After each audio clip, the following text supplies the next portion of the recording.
TV Comunitária do Rio de Janeiro, mais um programa do Núcleo Educação e Cultura, canal 6 da NET, e também transmitimos online através do endereço www.tvcrio.org.br.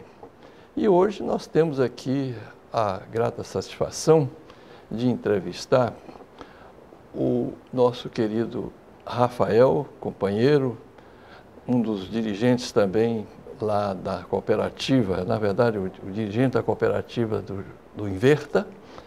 E inicialmente, eu quero dar a saudação, dizer para Rafael que as câmeras são suas e que nós estaremos sempre aqui com muita satisfação e cumprimento, até é um dever nosso, falar dessa grande instituição que é o Inverta Jornal, o Inverta Grâmina, o Inverta Cooperativa, o Inverta, eu acho que editora também, né, Rafael? Então, para a sua saudação inicial ao telespectador e à telespectadora da TV Comunitária do Rio de Janeiro. Primeiramente, boa tarde a todos. Agradeço muito o convite para estar presente aqui. Esse grande camarada aqui, o Soriano, mais uma atividade aí como jornalista, né, Soriano? E saudando aí todos os telespectadores da TV Comunitária, nós que estamos aí também na frente de luta pela democratização da comunicação, né? Nós sabemos a importância desse trabalho, dessa resistência. Então a gente ter aí um conteúdo cultural, né, que não seja só voltado ao marketing, voltado... Então a TV Comunitária tem um papel muito importante de dar voz, né, àqueles que são silenciados na nossa sociedade, né, os movimentos sociais, as diferentes organizações, que também é o papel que a gente procura lá junto da cooperativa Inverta. Então levar informações que normalmente são sonegadas aí à classe trabalhadora, aos trabalhadores, né? Então esse é a nossa luta em comum aí na questão da comunicação. Como você falou, a ideia de a gente exercer a democracia. Todos têm direito de externar seus pontos de vista, sua fé, sua ideologia, porque isso é que caracteriza. Eu conversava com você, Rafael, antes da gente começar aqui nosso bate-papo. De verdade, eu tenho a formação em economia e eu gosto muito do tema que nós vamos abordar hoje, sobretudo, que é o livro A Crise Orgânica do Capital, que é o nosso querido... É bom que se retrate o nosso cinegrafista que está colocando hoje no ar, editor, produtor, Max Figueiredo. Max Figueiredo. E dizer, Rafael, que é o seguinte, a gente comentava essa palavra democracia e cidadania, né? Diferentemente dos romanos, os gregos, em que pese as mulheres não faziam parte da cidadania, tinha também os escravos, mas eles eram mais, do ponto de vista de abrangência, né, muito mais democrata. A polis, a cidade dos gregos, ali existia pelo menos uma camada, até certo ponto, ampla da população, a democracia, enquanto que os romanos se preocupavam em expandir cada vez mais seu império, eram extremamente inclementes, cruéis, haja vista aquelas famosas rebeliões que teve de escravos, Espartacos, né? Ele chegou a formar um exército de 70 mil escravos lutando contra o Império Romano, depois ele é derrotado e eles tinham uma prática assim, verdadeira canibalesca, de sair decepando o corpo da pessoa, igual fizeram com o Júlio César, né? Tutti quoque bruti, filho e meio. Então, Rafael, eu queria que você falasse um pouco dessa grande instituição que são o Inverta. É constituído de quê? Como é que é essa estrutura? Esse trabalho maravilhoso que vocês fazem, que como nós falávamos, você disse aí, todo mundo tem direito de mostrar sua opinião. Infelizmente, a grande mídia, ela é criteriosa, ela é seletiva, ela não dá espaço. E esse é o trabalho que a gente faz aqui, você citou bem, democratização dos meios de comunicação. Sobre Inverta. Perfeito. Bom, a cooperativa Inverta em si, ela existe desde 1994, sucessora da editora Inverta, que existia antes, Inverta Gráfica. Mas, na verdade, a principal publicação da Inverta é de 1991, que é o jornal Inverta, né? Mas a história vem ainda muito antes disso, né? Desde o final aí que algum grupo de companheiros resistindo à ditadura militar, né, no final dos anos 80, se organizou na Baixada Fluminense, né, sob a liderança aí do autor do livro do qual nós vamos tratar hoje, né, que é o professor Dr.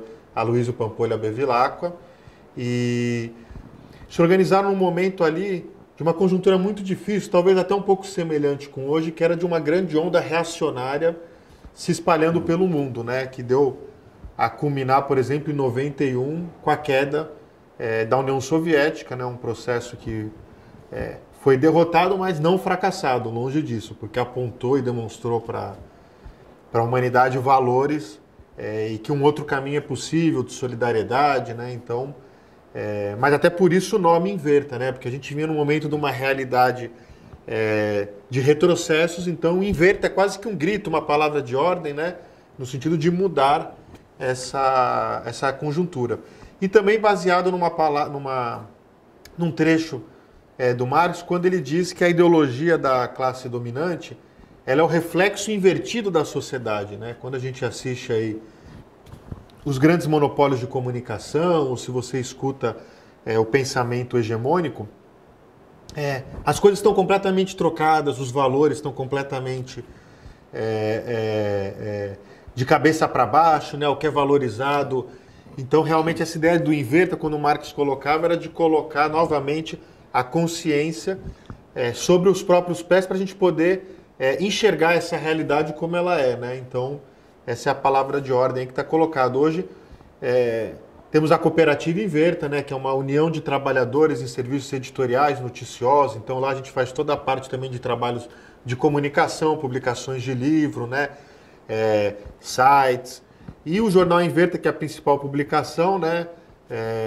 Tem a nossa jornalista responsável, que é a Bianca de Jesus, né, que está à frente. Qual a tiragem do Inverta hoje? Olha, isso varia bastante. São alguns, quase uma dezena de milhares aí de jornais que nós estamos trabalhando, mas hoje é difícil a gente auferir exatamente tudo, porque a gente também tem uma expressão hoje forte na internet também. Mas está nas bancas também, né? Está nas bancas. Não, o jornal Inverta, ele resiste. Ele é em formato standard, né? Você vê que muitos jornais hoje encolheram para aquele formato daquele jornal menor.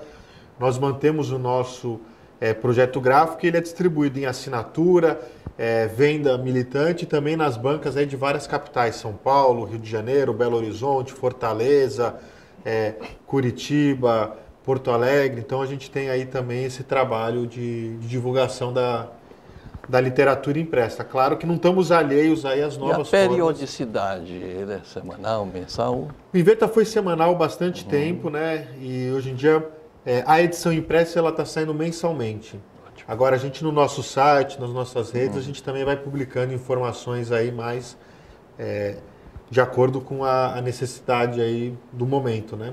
Uhum. Eu conheço também o Júlio César, que já esteve aqui num programa conosco. Perfeito. Né? Jornalista também. E além da cooperativa e do jornal Inverta, tem um Grâmina, né? A gente também, o Inverta completou agora aqui recentemente 26 anos e há 25 anos nós somos reimpressores do Grama Internacional. O Grama Internacional é o jornal oficial de Cuba, né? O jornal do Partido Comunista Cubano. Então, a nossa luta em reimprimir o Grama aqui no Brasil é poder contrabalancear um pouco tanto de mentiras, de calúnias que existem na grande imprensa sobre Cuba, e não porque o Rafael disse isso, mas dar a voz aos cubanos aqui no Brasil. Então ele é um jornal que ele é todo produzido em Cuba, editado em Cuba, selecionado, traduzido, e nós aqui fazemos a reimpressão e essa tarefa aí de divulgação do Grama. A nossa parceria com Cuba vai além disso também com a agência de notícias latino-americana Prensa Latina. Então é a agência de notícias fundada pelo Che Guevara e pelo Ricardo Massetti, que foi um jornalista argentino que, assim como o Che, também tombou, mas na Argentina, na luta contra a ditadura na Argentina. Num momento em que o mundo inteiro falava sobre mentiras, então decidiram fazer a Operação Verdade, juntar um grande número de jornalistas que acudiram a Cuba, inclusive vários, Rodolfo Walsh, Gabriel Garcia Marques, várias pessoas de expressão internacional, e aí decidiram se organizar uma agência de notícias latino-americana para poder trabalhar a divulgação das notícias do ponto de vista dos povos latino-americanos. Então nós, além de comercializar o pacote de notícias da prensa latina, nós também fazemos tradução de notícias do espanhol para o português. Então existe um site em português, prensalatina.com.br, e nós aqui fazemos uma parte da tradução desse site. Rafael, deixa eu relembrar aqui para os nossos queridos telespectadores. O Gramenet foi o nome de um barco que fez a travessia, né, do Fidel, e acho que estava nessa também o próprio Che, que desembarcam na ilha de Cuba para poder, dali, começar em Sierra Maestra. E diz que tem uma frase assim, heróica do Fidel, que eles eram alguma coisa tipo 30, 33 guerrilheiros dispostos a matar e a morrer. Eu até eu gosto muito da citação do mato ou morro. Ou vamos para o mato ou vamos para o morro. Eu não conhecia. E ali eles conseguem um dos primeiros adeptos, que é o Camilo Sanfuego, né? Que é um camponês, que foi um heróico também guerrilheiro, que gostava muito de crianças, né? O dia do falecimento do Camilo Sanfuego é um dia dedicado às crianças, porque toda vez que ele estava num comício com o Fidel, ele pegava uma criança e ficava no colo. E a aferição do Fidel para ver se ele estava fazendo um discurso que o povo entendesse, era se aquele camponês militante guerrilheiro estava entendendo bem. Então ele olhava para Camilo Sanfuego e Camilo Sanfuego dizia assim: "Vas bien, Fidel." O Camilo era uma personalidade incrível, diz que ele era muito brincalhão também. Como nós temos que ser, né? Nós que lutamos por um mundo melhor, temos que extrair da nossa luta, nem que seja arrancar alegria ao futuro, né? Mas sermos otimistas, porque nós lutamos pela vida, né? Pelo que há de mais belo aí na humanidade. Então, realmente, o Camilo teve essa presença aí muito, muito marcante. Junto ao Fidel, o Che, Raul, né? Foi um dos principais dirigentes do Exército de Libertação. Pois bem, então, esses 33, quando desembarcam em Cuba, o Fidel fala uma frase que eu acho assim no sentido, é até uma metáfora. Ele diz assim: "Nós somos poucos. Não podemos deixar o inimigo escapar." Ou seja, nós temos que multiplicar nosso entusiasmo, nossa fé, nossa combatividade, porque ele sabia que ele ia enfrentar um exército de milhares e milhares de profissionais, né? Inclusive a CIA, todos os seus consultores militares do capitalismo internacional. Isso é fantástico. Uma epopeia, né? Uma verdadeira epopeia. Uma epopeia. A gente vê que você está falando da Grécia, né? Não é só aquelas epopeias de antigas. Espartacus. A história, estamos construindo novas epopeias também hoje, de resistência e de luta. Exatamente. Então, vamos já começar a falar um pouco do nosso livro, do querido nosso Aloysio Bevilacqua, sobre o capitalismo hoje. Então, o Marx, lá nos idos de 1800, sobretudo 42, 48, ele escreve o Manifesto Comunista com Engels, mas o capitalismo era um estágio. O que situa hoje na crise orgânica do capital, o nosso professor Bevilacqua, que estágio nós estaríamos hoje do capitalismo e se uma provocação a você, se o socialismo é inevitável? Perfeito. Eu acho que a tese que o livro defende é que o capitalismo se encontra num estágio terminal. E aí a gente vai explicar um pouco por quê, mas porque realmente ele vive uma crise orgânica. Ou seja, é uma crise que é inerente à sua própria lógica, à sua própria constituição. Não é uma crise externa. Então, com certeza, ele é um sistema que não chegará ao século 22. Agora, o que vai substituí-lo depende da ação política dos seres humanos, né? Então, não é uma coisa automática, mas eu espero que durante essa entrevista hoje fique claro o que o professor Aloysio está propondo aí e por que ele consegue fazer esse diagnóstico aí com tanta firmeza e com tanta assertividade. Porque muito se falou há alguns anos atrás sobre a questão da crise do capitalismo, né? As crises econômicas, as crises financeiras que surgem. As crises não são novas no sistema capitalista. Inclusive, antes de Marx, autores que estudaram o capitalismo, até favoráveis, apologetas ao capitalismo, já identificaram a questão da crise, né? Ricardo, outro que era crítico, no caso Sismondi, muitos deles entendiam, e mesmo numa época que o capitalismo ainda estava numa expansão fenomenal, né? Porque foi um sistema aí, o Manifesto Comunista trata disso, que mudou realmente em poucos séculos, né? A face da Terra mais do que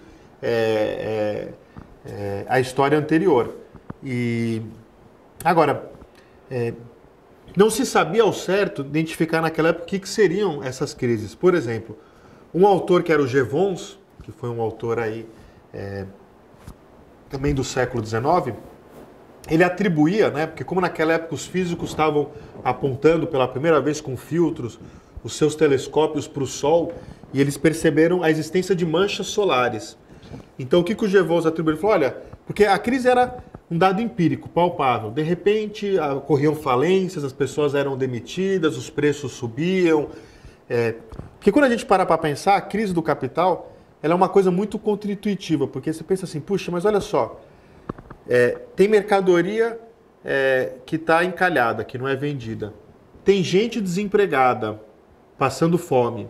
Então parece ser a coisa mais óbvia. Por que não pega aquelas pessoas que estão passando fome, bota essas mercadorias, as máquinas estão paradas, bota para trabalhar? Então, a princípio, custa um pouco entender por que existe essa lógica que um sistema gera essa crise. Vamos chegar lá. Mas o fato é que a crise é um dado empírico. E às vezes, até a última agora de 2008, 2009, a última grande manifestação, né?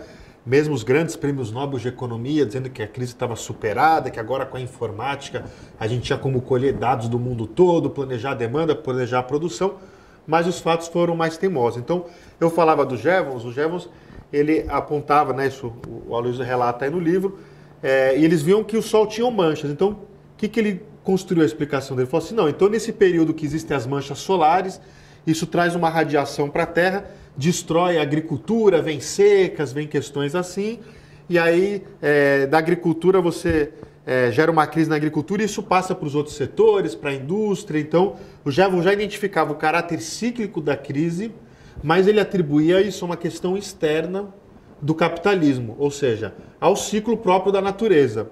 Então, claro que podem existir crises provocadas por secas, crises provocadas... mas essa nunca é a resposta última. Por exemplo, quando houve a crise hídrica aqui, a grande questão foi a falta de chuva, São Pedro não ajudou. Mas a gente sabe que o ser humano é capaz de fazer plantação até no deserto quando existe essa vontade política de fazer. Então, o Marx rejeitou essa explicação do Jevons de querer jogar para uma externalidade ligada ao meio ambiente a questão da ocorrência da crise.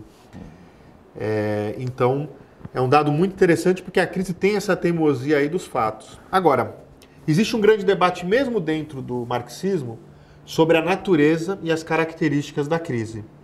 Porque, veja só, o Marx, antes dele escrever o Capital, nos rascunhos dele, ele traçou um plano sobre como que ele ia expor o estudo do Capital. Então ele tem um plano lá que ele diz, olha, vamos começar pela mercadoria. E ele anota nesse rascunho dele que o último capítulo que ele abordaria seria o mercado mundial e a crise. Depois disso, quando o Capital foi publicado, né, o primeiro livro em vida aí, o primeiro volume na vida do Marx, depois os outros dois organizados póstumamente. Pelo Frederick Engels. Pelo Frederick Engels, né, e outros também que estavam em torno. Teve uma companheira lá também, agora me escapou o nome dela, que teve um papel, a Helena, um papel importante também. O Engels era inglês e o Marx era alemão. O Engels era alemão também. Todo mundo achava que ele era inglês. É até engraçado. Porque ele morava na Inglaterra. Porque ele morava na Inglaterra e o pai dele era um industrial que tinha uma empresa na Inglaterra. Então, até engraçado, saiu até um filme recentemente aí da vida do jovem Marx e a primeira cena que o Engels aparece, você é inglês? Ele fala, não, pô, todo mundo acha que eu sou inglês. Quer dizer, o autor colocou ali, e o próprio sobrenome, Engels, né? Mas ele também era nascido na Alemanha e ele foi junto depois com o pai para a Inglaterra. Para a Inglaterra. Interessante. E o Engels também foi um grande teórico, né? Contribuidor, que escreveu um manifesto comunista, organizou, então foi um interlocutor aí importantíssimo para que o Marx também tivesse desenvolvido toda essa teoria. Você estava falando das crises do capitalismo, mas o Marx se detém também para fazer sua teoria sobre como fazer vigorar a revolução e durar e se manter, quando ele analisa também a Comuna de Paris, né?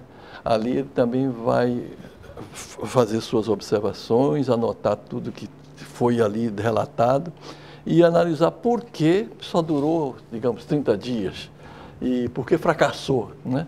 Aí o Lenin teria concluído que fracassou porque aquela revolução foi num local pequeno e no elo talvez não menos fraco da corrente. Então o Lenin disse, olha, e pelo que o Marx aqui escreveu, essa revolução que triunfará e que se autossustentará será num país continental, e a Rússia tem 22 milhões de quilômetros quadrados, e o elo mais fraco da corrente seria exatamente em função da Primeira Guerra Mundial,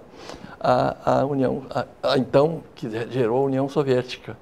Né?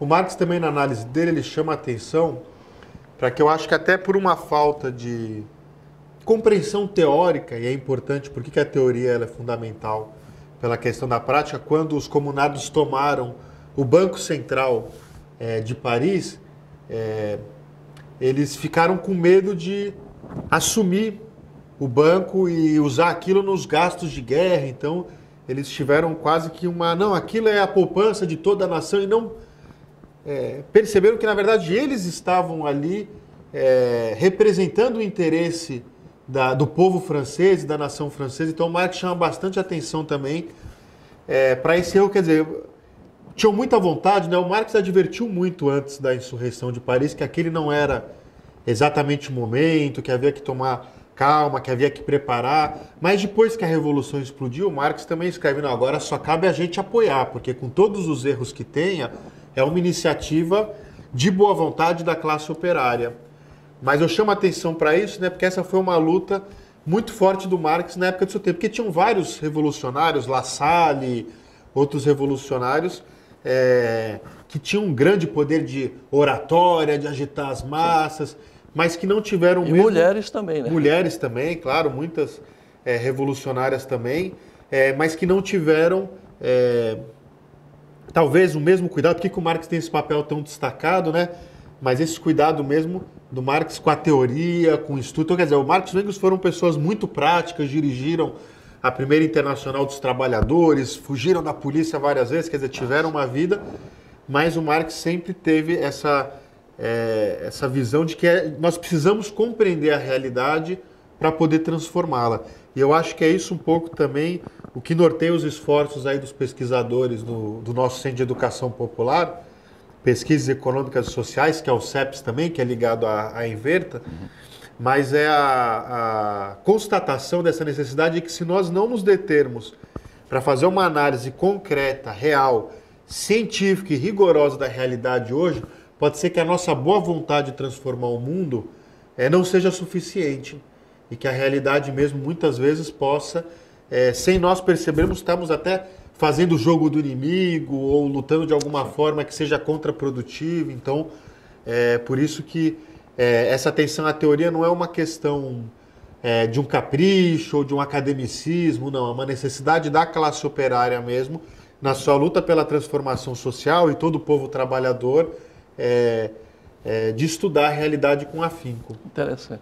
Ô Rafael, deixa eu colocar também a nossa telespectadora e telespectador, que você é também um historiador, você é formado pela USP, né, de São Paulo, e hoje faz mestrado, doutorado, continua esse seu trabalho aí também acadêmico. E me permite um resgate histórico que o Marx escreveu junto com Engels, né, o Manifesto Comunista. Muita gente, então, tem pavor dessa palavra comunista e é cristão, sem saber que essa palavra comunista foi gerada exatamente pelos apóstolos. O apóstolo Paulo, que vai pregar na Grécia o Evangelho, ele fazia então seus comícios e numa delas reuniu-se cerca de 3.000 pessoas que foram ouvi-lo e que se convertem ao cristianismo. Agora, a condição para se tornar um cristão é que tivesse 100 bens, tinham que vender todas as suas propriedades, então se desfazer dos seus patrimônios, e este dinheiro arrecadado viria para essa comunidade, que era uma comunidade em que tudo seria comum. Daí essa palavra comunismo. E isso está, eu peço aos pastores que divulguem isso também. Por que vocês não falam disso? É 4:3:2 de Paulo, né? Essa parte aí também da Bíblia, como o Evangelho foi difundido. O Atos dos Apóstolos é uma parte muito bonita. É interessante, viu, Soriano? Porque o Antigo Testamento, ele é cheio de mortes, né? Agora, o Novo Testamento, só existem 2 pessoas que morrem pela ação divina, que está lá no Atos dos Apóstolos, que é Ananias e a esposa dele, Zefira, né? Safira. Que justamente foram quem fizeram o crime econômico de corrupção contra a coletividade. Então, naquele momento, eles ocultaram aquilo que era visto como um patrimônio comum para o benefício pessoal deles. E naquele momento cai um raio na cabeça. Então, quer dizer, é um texto, né? Muito bonito, que faz uma condenação da ganância e da ambição daqueles que querem acumular privadamente contra o acúmulo coletivo. Porque em nenhum outro momento do Novo Testamento você encontra aplicação aí da pena capital. Mas com Ananias e com a Safira é esse momento. Eu acho que não é à toa, né, dentro dessa filosofia aí dos primeiros cristãos. E papear é educar, é cultivar cultura. O primeiro terrorista que se registra também na história, eu diria que é exatamente Sansão. Olha o que o Sansão faz, meu querido Max. Ele se mata para destruir o exército que o mantinha preso, né? Então ele derruba as colunas, sabendo que ele ia morrer. Era um homem-bomba. É verdade.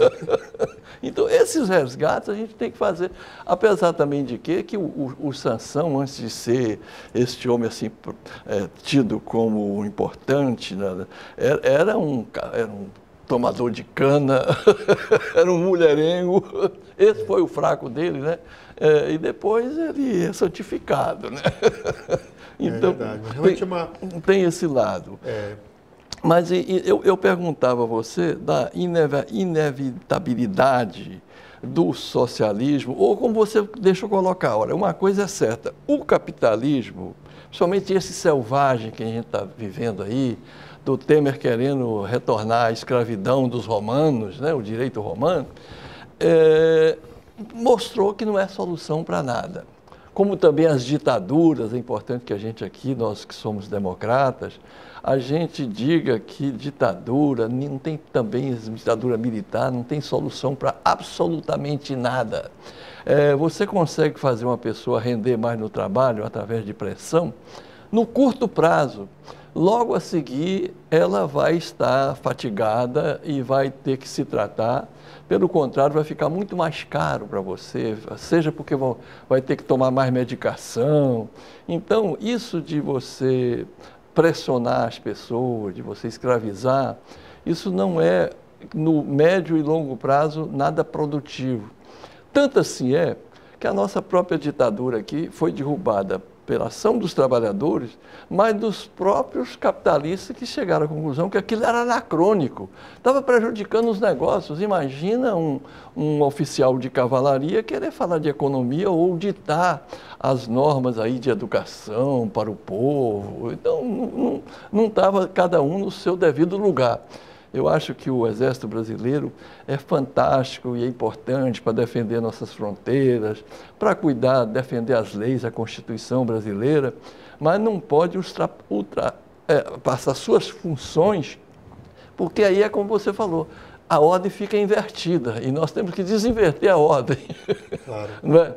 Vamos, para não perder o nosso foco aqui, hoje o capitalismo, naquela época você não tinha ainda o imperialismo, na época do Marx, e já se previa. E ele falava mesmo que o capitalismo era inviável porque com o tempo um só vai ficar proprietário de tudo, a acumulação do capital, né? E aí vai ter o império. E como é que está hoje? Houve a queda da União Soviética que você citava, mas parece que volta alguma coisa, essa bipolaridade ou multipolaridade. Retomando um pouco sobre a ótica da questão da crise, né? Vou tentar colocar um pouco essa questão dentro disso, e aí passando aí por várias coisas que você falou. Então, ocorreu um debate muito grande aí logo depois da morte do Marx sobre qual que era a interpretação que o Marx tinha visto sobre a crise. E naquele momento, já depois da morte do Marx, e o Lenin chama atenção para isso, começavam a surgir as correntes revisionistas, ou seja, as que expressavam a ideologia burguesa no interior do movimento operário. E foi uma dificuldade muito grande, porque grandes pensadores vistos como campeões da classe operária, como Kautsky, como Bernstein, eles assumiram essa visão apologética, no sentido de, olha, não, aquilo que o Marx falou, de repente ele exagerou um pouco, de que a classe operária, de que os trabalhadores têm que controlar a sociedade, porque, veja só, a gente vai conquistando melhorias aos pouquinhos aqui no capitalismo, junto da democracia. Então, na verdade, a classe operária, em vez de querer assumir o controle da sociedade, ela tem que se contentar aí em fazendo lutinhas pontuais, avança um pouquinho aqui, avança um pouquinho ali, e com isso nós vamos chegar no mundo onde nós queremos, né? E para isso, então, eles tiveram que levar adiante uma ideia de que as crises do capitalismo eram apenas cíclicas, mas que o capitalismo pudesse sempre superar essas crises, como se fosse uma corrida de barreiras, aquela corrida que a pessoa corre, salta uma, salta outra, mas que de uma certa forma o capitalismo iria superar todas essas barreiras ad infinito, como um moto perpétuo, né? Quer dizer, é uma visão até filosoficamente pobre, porque quando a gente observa o universo, a gente percebe que tudo tem começo, meio e fim. Até o nosso Sol, dizem os astrônomos, né, num determinado momento, ele vai se extinguir. Então, dentro da história das estruturas, dos processos, é que a gente vai entender como eles se desenvolvem, e o novo só surge também a partir do final do velho. Então, isso é uma lei da dialética, uma lei natural da natureza. Lei natural da natureza é ótimo, mas é uma lei aí da natureza observada desde os gregos antigos, né? Heráclito. Tem uma definição de Engels, você falou da natureza, que ele diz: ser dialético é pensar como a natureza se ela pensasse. Isso. Que na verdade é você poder extrair leis gerais de uma certa forma, né? O papel da dialética é isso do movimento, né? E o movimento está presente no movimento das ideias, as categorias no movimento dialéticas, né? Que vem do Engels, né? Do Hegel também. Hegel também na verdade, até os filósofos pré-socráticos, né, também tiveram. Na China antiga tem esse tempo e movimento, tudo. Claro, o Heráclito, por exemplo, né, que as pessoas pensam sempre daquela frase: você nunca se banha 2 vezes no mesmo rio.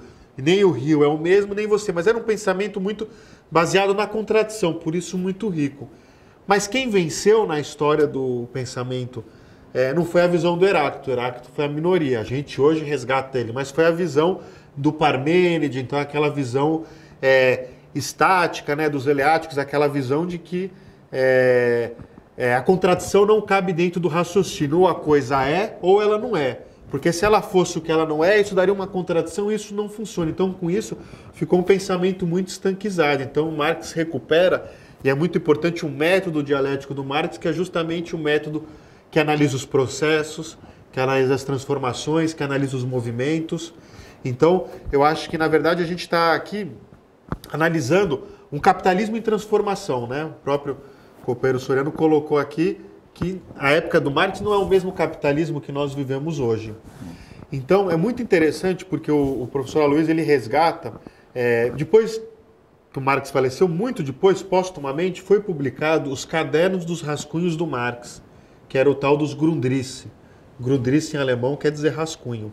E aí muitos pesquisadores se debruçaram sobre isso, e nos Grundrisse existem alguns trechos que depois o Marx não levou ao Capital. Ou ele achou que não estava bom o suficiente, ou ele não teve tempo, ou no caso... e aí tem lá uma concepção de crise, que não é essa concepção de crise que está no Capital. Porque a teoria marxista, a gente conhece uma crise que é real, que é a crise de superprodução. O que é a crise de superprodução? O sistema, na briga entre os capitalistas, um tem que sair na frente do outro. Por isso ele investe mais em máquinas, para poder produzir uma produtividade maior e tomar o espaço do outro. À medida que ele faz isso, o outro também investe em máquinas para poder acompanhar. Então você tem a tecnologia, um sistema que vai investindo bastante na tecnologia. E com essa incorporação das máquinas, você vai precisando de cada vez menos pessoas trabalhando diretamente na produção. Então, se uma antiga montadora de carro empregava 30, 40 mil pessoas, hoje emprega 7 ou 6 mil.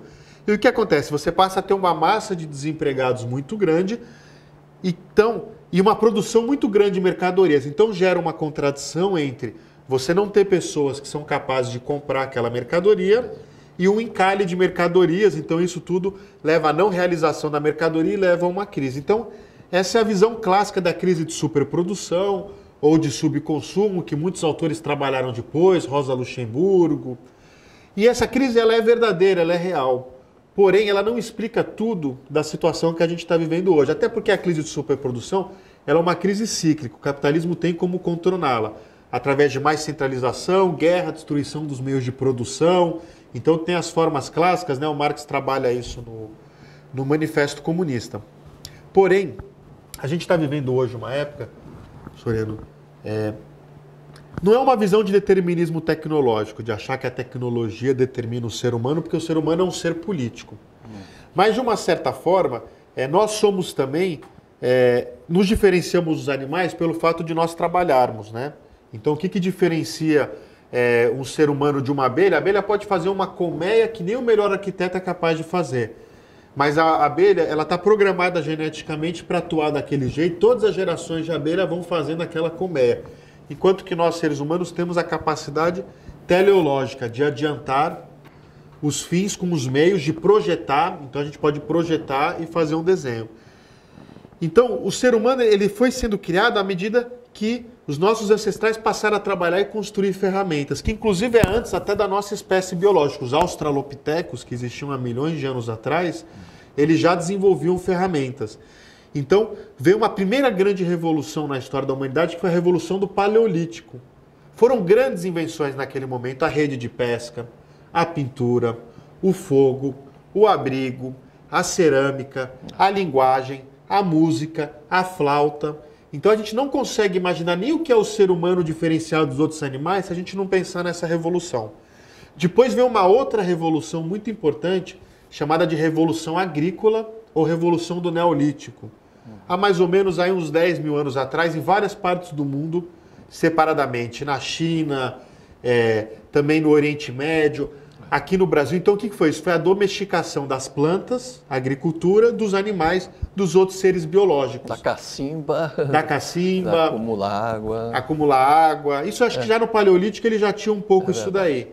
Mas aí permitiu os primeiros grandes assentamentos humanos e a produção de excedente. Então você passou a poder ter pessoas em funções diferentes do que aquelas funções de simplesmente estar ali lutando pela sobrevivência mais direta. Então também tem todo um desenvolvimento da supersociedade, os artistas, os religiosos, os funcionários do Estado, os literatos, né, que só passa a poder existir materialmente depois do Neolítico. Depois disso, uma outra grande transformação é a Revolução Industrial. Mas me permite, claro. Isso é importante para a gente situar aqui as etapas. No comunismo primitivo, você ainda não tinha o excedente, que é esse excedente que vai gerar, vamos chamar até mesmo de corrupção, porque você vai precisar, tá sobrando trigo aqui e está faltando madeira do Líbano. Então, o trigo do Egito tinha que ser negociado por essa madeira. E quem parte e reparte, fica com a maior parte. É verdade. Aí começou a ter um cara que vai ter mais trigo e mais madeira e vai começar a constituir seu capital. Então, tudo que era comum, passa a iniciativa privada a aparecer. O Engels tem um livro muito interessante, né? A Origem da Família, da Propriedade Privada e do Estado. Ele mostra que é nesse momento, por exemplo, que surge o soldado como uma profissão especializada. Então não era mais aquilo, a tribo toda vai lutar, mas você já passa a ter um corpo de pessoas separado da sociedade que tem um monopólio da violência. E aí, claro, essas pessoas começam então a taxar as outras, né? E começa essa corrupção, que é o surgimento das classes sociais, né? Que não existiram sempre, nem sempre a humanidade foi dividida. Até hoje, se você vai em algumas comunidades indígenas, você vê o poder que tem o comum. Você tem divisões, claro, os mais velhos são mais experientes, guardam a experiência do passado, têm uma posição de respeito, mas isso é muito diferente da sociedade na qual nós vivemos hoje, que tem uma classe de pessoas que vive para trabalhar e carregar o mundo nas costas e uma outra classe de pessoas que vive apenas para usufruir. E aí eu ia falando então da Revolução Industrial, né? Que é uma revolução que surge junto com o capitalismo e que é a invenção da máquina, que é diferente de uma ferramenta. Porque a ferramenta ela foi responsável pela Revolução do Paleolítico, mas a ferramenta ela tem um papel no qual o trabalhador ainda é central, né? Então, se eu estou aqui com um martelo quebrando uma pedra, a ferramenta ela passa a ser um mero entreposto entre eu e a pedra, que facilita, que me potencializa, que estende as capacidades do meu corpo humano. Mas quando a gente está falando de grandes indústrias, grandes sistemas industriais de máquinas, o Marx chama a atenção que parece que é quase como se o trabalhador tivesse deslocado do centro dessa produção e a máquina se impõe. Claro que é os trabalhadores que criaram as máquinas, mas isso, a fetichização não permite eles de perceberem. Então o trabalhador se depara com aquela máquina monstruosa que ele não percebe ali a marca da mão dele, né, para usar a expressão do poema do Vinícius de Moraes. E a Revolução Industrial, ela segue em curso, ela não está concluída. A Revolução Industrial começou lá no século XVIII, na Inglaterra, com a invenção do tear automático. Aquilo revolucionou o mundo todo. A máquina a vapor, né? A máquina a vapor já numa segunda fase, né? O Marx tem uma divisão lá, que o Marx divide a máquina em 3 partes. A máquina ferramenta, a máquina motriz, que é o motor da máquina, e os mecanismos de transmissão e controle. Então, num primeiro momento, isso o professor Teotônio dos Santos chama a atenção na tese dele, a máquina ferramenta, ela é revolucionada lá no tear. E aí já existiu o vapor, tudo, mas ainda não era. Aí vem uma segunda fase, que é a época dos imperialismos. Então você precisava expandir esse sistema para o mundo todo. Então surgem as ferrovias, os navios a vapor. Então nesse momento a queima do carvão ela passa a ter um papel preponderante, a energia, o petróleo, surge tudo isso nessa época. E depois da Segunda Guerra Mundial, já puxando para a fase que está, surge então a revolução na terceira parte da máquina, que é os mecanismos de transmissão e controle, que é o computador, que já existia algumas iniciativas lá atrás, quando a gente pegava aquela coisa lá do Velho Oeste, aquele piano que tocava sozinho, né, com aquele papel, com aqueles pontinhos ali que passava, a própria invenção do cartão perfurado, que depois usaram nos computadores da IBM, um cara chamado Jacquard já tinha feito isso lá no início da Revolução Industrial. Mas isso tem uma difusão, isso adquire um papel central depois da Segunda Guerra Mundial, e aí é esse mundo tecnológico que nós estamos vivendo hoje aqui. Agora, o que está colocado? Esse mundo, essa transformação, ela não está concluída ainda, ela está em curso. E nós estamos vendo o papel que tem a automação da produção cada vez maior.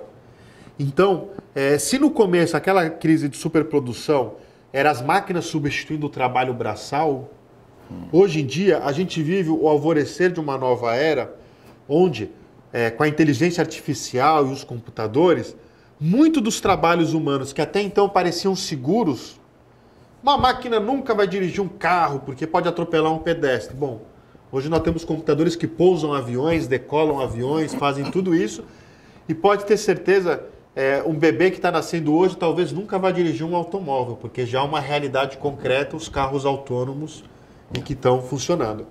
Então, por exemplo, não vai existir mais o trabalho do motorista, mas mesmo funções assim, um médico, né, que fala, não, eu sou um médico, sou um doutor, eu estudei. O doutor, para analisar um exame de imagem, uma tomografia, ele pode estar cansado, ele pode ter visto ali e pode analisar aquilo ali equivocadamente. Já uma máquina, pode ser que ainda não tenha, mas Como vai ser daqui 20 anos? Um algoritmo que seja capaz de olhar todas as tomografias que foram feitas em todos os cidadãos, comparar, ver quais efetivamente tinham uma doença ou não. Ela vai ter um grau de acertar, de confiança muito maior. Então tinha-se aquela visão antigamente de que com a automação você ia destruir os empregos da indústria e que você teria a substituição deles por emprego nos setores de serviços. Porém, a gente está vendo que mesmo esses empregos no setor de serviço, eles também estão passíveis de serem substituídos pela automação, talvez até mais rapidamente que os industriais. Você telefona para uma empresa hoje, você é atendida por um atendente digital que fala com você, com um robô. Então, isso coloca um problema insolúvel para o capitalismo. Não é uma nova crise simples, onde o capitalismo vai pegar e vai superar isso. Porque cada vez que ele usar mais a tecnologia... Tem gente que diz, não, mas o capitalismo pode usar a tecnologia, pode se reinventar, surgiu a internet. Então, eu vou dar um exemplo. Você lembra da Blockbuster, que era aquela locadora internacional, aquela multinacional, né? A Blockbuster, ela chegou no mundo no seu auge, eu acho que ela tinha um faturamento ali, se eu não me engano, de 3 bilhões de dólares e empregava 180 mil pessoas. Hoje todo mundo conhece o tal do Netflix. O Netflix tem hoje um faturamento de 11 bilhões de dólares, 4 vezes maior do que a Blockbuster, mas emprega 7 mil funcionários no mundo inteiro. Então essas novas tecnologias, a internet, por exemplo, que surgiu, hoje Facebook e Google são empresas maiores do que as grandes montadoras de automóvel, mas empregam muito menos gente. Eu já conheci muitas pessoas que trabalharam na indústria, trabalharam em montadoras, mas você conhece alguém que trabalha no Google, alguém que trabalha... São pouquíssimas pessoas, você vai, o escritório deles é um andar. Então, a ciência, o trabalho científico aplicado à produção, ele gera uma contradição insolúvel para o capitalismo, porque põe abaixo a sua lei do valor. Porque o capitalismo tem a sua lei do valor no tempo de trabalho necessário para construir uma mercadoria. Mas esse tempo de trabalho vivo necessário, eu não digo trabalho acumulado, porque a máquina, a tecnologia é trabalho humano também. Não veio do céu, não foi um extraterrestre que trouxe aqui pra gente. Mas é um trabalho humano que já está acumulado, é um trabalho passado. Essa mesa aqui pode ser até que a gente está trabalhando aqui. E essa mesa ela é trabalho, mas pode ser até que o carpinteiro que fez essa mesa já morreu. Quer dizer, a infraestrutura, conforme você vai acumulando ela vai ficando um legado das gerações anteriores para nós. Agora, cada vez mais esse legado se agiganta com relação ao trabalho, à contribuição da nossa geração. E o que acontece? Como é que vai sobreviver, fica a pergunta, um sistema que vive de explorar o tempo de trabalho dos trabalhadores, se cada vez mais vai ter menos tempo de trabalho das pessoas ali trabalhando. Então é uma contradição insolúvel. Ele vai recorrer à tecnologia, quanto mais tecnologia ele usar, isso vai piorar. Vai recorrer à guerra, mas olha só, o computador, toda a terceira fase da Revolução Industrial, ela foi um produto da Segunda Guerra Mundial. Os computadores surgiram com os ingleses, o Alan Turing, criando os computadores. Então hoje como é que está a guerra? A guerra está das máquinas autônomas, os drones, Iraque, Afeganistão, aquelas máquinas que decidem se vai matar, se não vai matar. Então, imagina isso aplicado à produção. Poderia ser o paraíso, né, Soriano? Poderia ser um mundo liberto de todas as torturas do trabalho, um mundo liberto de toda a miséria, um mundo onde a gente pudesse se dedicar a atividades culturais, a ir ao teatro, a escrever a resenha de um livro. O mundo poderia ser o paraíso na Terra, se a gente conseguir superar. Mas qual que é o problema? Toda essa lógica e toda essa nova era que está surgindo em torno desse trabalho e da capacidade humana é apropriado por uma elite, por uma minoria, porque capital é isso, capital é trabalho comandado. Quando o capitalista chega e fala assim, tenho capital, vou te contratar, ele está comprando o seu tempo. Ele pode falar, não, estou te pagando para você ficar dando volta aqui. Não importa, ninguém vai questionar ele, porque lá do Império Romano vem a noção de propriedade. Jus utendi e abutendi, o direito de usar e de abusar. Pelo nosso ordenamento jurídico, eu posso comprar um Picasso, se é meu, chegar na minha casa, pegar um martelo e quebrar aquilo, porque eu sou o dono daquilo. Claro, depois surgiram algumas leis. Não, você não pode matar o teu animal, porque tem o direito dos animais. Aí foram inseridos alguns freios para isso. Mas se eu quiser comprar uma coisa ultra valiosa e destruir ela, que poderia ter acesso para a humanidade, dentro do sistema capitalista, então a propriedade é isso, é o trabalho comandado.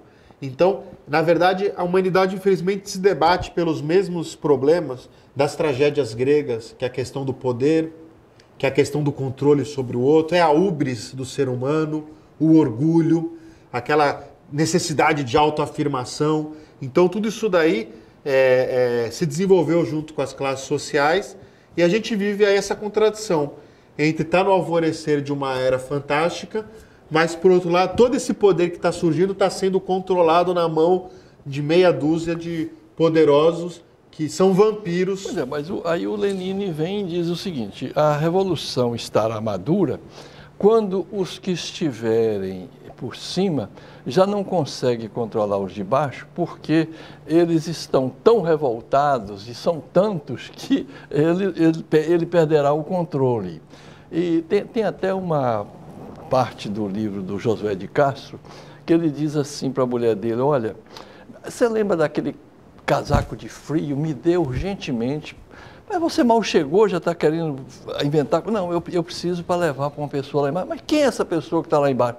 Olha, quando eu passei na portaria, tinha um homem forte, morrendo de frio, batendo assim. Ele olhou para mim com uma cara feia.